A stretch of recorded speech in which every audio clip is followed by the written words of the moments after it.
98.1 and 105.9 KZE. Andy Gladding, Philly and Friend K. Today, I got a Facebook message. Somebody said, hey, in between all the Bobby and the Grateful Dead, can you play something by Foster the People? Why not? We can do that. So John Barry and Andrew Eisner in the studio with me as part of our ongoing celebration of the life and times of the great Bob Weir. And we're having fun over here, kind of exploring all this music. And I got to be honest with you guys, I heard stuff as I was picking things for our show yesterday that I have not even had the chance to really listen to, and some surprising covers of songs and things like that. And, you know, I know that covers are of great interest to you recently, Mr. Barry. So tell me about your covers and things about cover songs that might be coming up in the future. Yeah, kind of keeping a tight lid on that, but well, just a little bit off. Yeah, your interest in cover songs. How about that? Well, I'm interested in cover songs that don't sound like the original. I'm interested in cover songs that blow it up and start from scratch. And Andy Gladding, you are correct. I have been probably listening to thousands of cover songs in the past few months. And I can say this, that probably earlier this year, I came across a great version of Bruce Springsteen's Atlantic City by Ben Harper. Ooh. And Atlantic City, to me, isn't a Springsteen song. It's a band song with the guys right up the road. So I said, oh, I love Ben Harper. I know a member of his team who's wonderful. Let me go find the song in Apple Music. And I'm sure it's part of a great album that I can kind of dig on this weekend.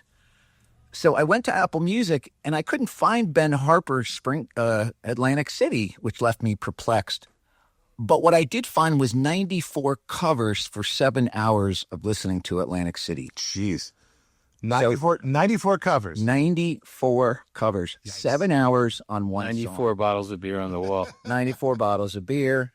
So I'm going to leave it at that to pique your curiosity. But suffice to say that me and the two Andrews here and other co-conspirators are cooking up something pretty cool that those in the know have offered great feedback for. So stay tuned on that. And it will, of course, include the Grateful Dead. Very cool. Well, you know, you piqued my interest in Atlantic City. I love that tune. It kind of feels like an Atlantic City kind of day. So, hey, you know what? Why don't we give the people what they want here, you know? Yeah. This one is also from up the road. Amy Helen Connor. Hey, Connor.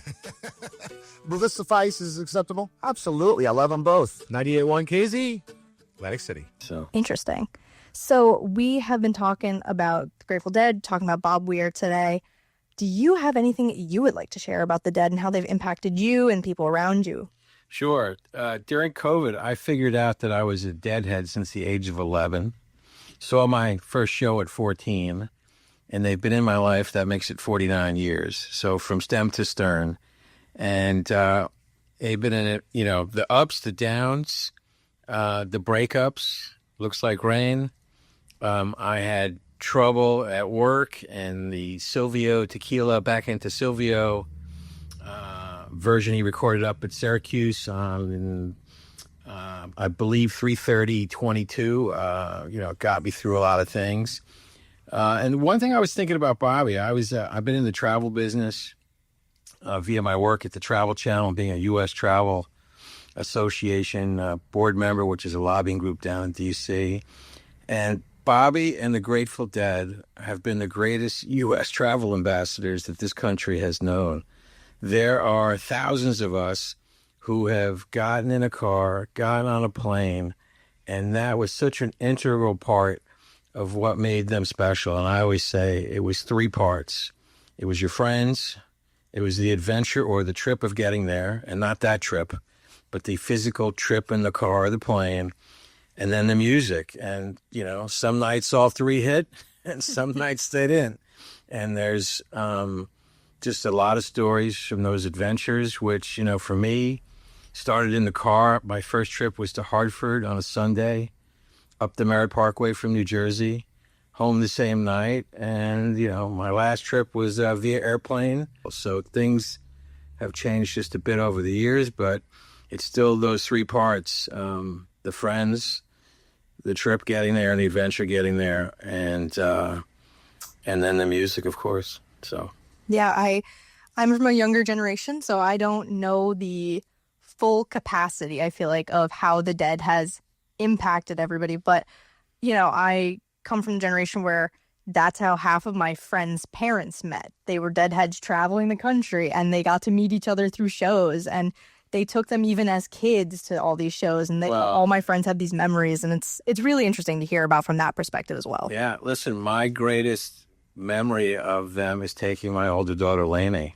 I got fortunately took her, I think, 3 times, and all 3 were incredibly memorable. She's 28 years old. She's 28 years old, and she, with the first show we saw was at Citi Field, the night that John Mayer played Jerry's guitar for the first time, so very memorable. Yeah. We have a great shot of the 2 of us with Bobby in the background that I'll have to frame up at some point. The second time we saw Bobby was at Dead & Company at Cornell. My daughter was pursuing a PhD at Cornell. Her office was less than a half a mile from Barton Hall. Mm-hmm. She got in for the student price of $75. And as I always say, with dollar cost averaging, it was about $1,000 a ticket. Wow. So Worth it, though. worth every dime. For a band that used to play for free. Yeah. But priceless to turn around and watch. The band is in the front, and priceless to turn around and watch your daughter dancing with all her friends in the back of Barton Hall. So that was time 2. And time 3, we saw 1 show at the Sphere. So that, to me, I would have never seen that coming, in 1984 and 1990. But what a joy to take my older daughter to see Dead & Company. So, Yeah. I'd like to add, but for a few people, I would say that no one did more to change the course of American history or to change civilization as we know it since we first made our way out of the swamp than Bob Weir. Bob Weir, Jerry Garcia, Albert Einstein, George Washington, Jonas Salk. Mm-hmm. are you saying that Bob and Jerry should go on Mount Rushmore? Because that's what I'm hearing. Nah, because, I think the perspective of who's on Mount Rushmore, Washington, Lincoln, Jefferson, and Teddy Roosevelt. Government people, and don't want them in that crowd. I don't blame you. I think they deserve their own mountain. Right here in the Catskills, the Shawangunks. Yeah. Get working on that. But The Shawangunks. Mm-hmm. I don't think you can underestimate the impact on the social fabric of our 50 states, on the economy. The Grateful Dead, I remember when they pulled into Albany, when the Knickerbocker Arena, now the MVP Arena, first opened. I remember after, it was a 3-night run, right after I transferred into SUNY New Paltz. I was like, I transferred into SUNY New Paltz, and the Dead announced Albany. I'm like, this is awesome. They knew I transferred in. Mm-hmm.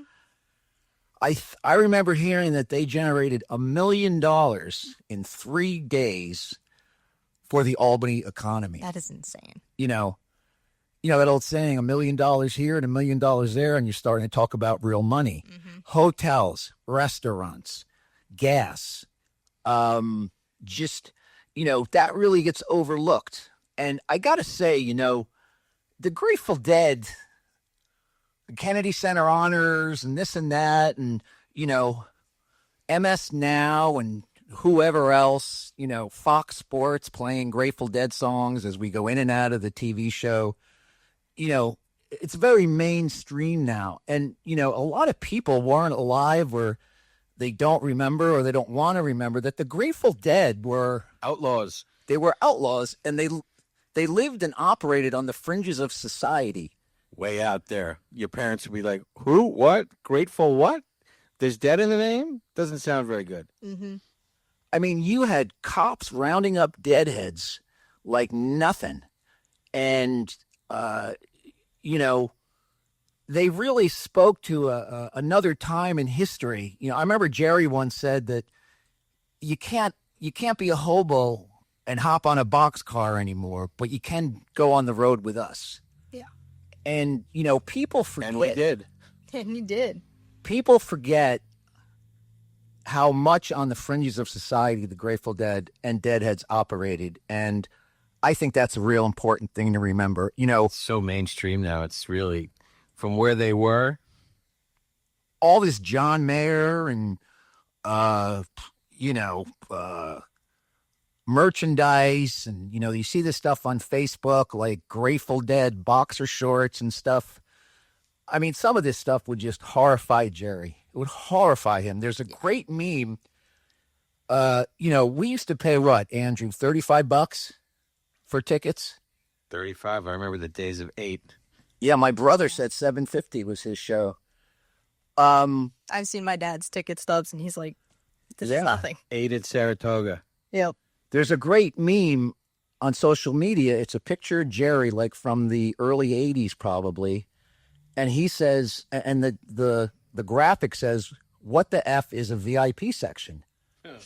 Jerry would be horrified by the VIP section. I'm horrified by the VIP section, and I'm sometime in it. It's the most ungrateful Dead thing in the world. But, you know, you got to do what you have to do.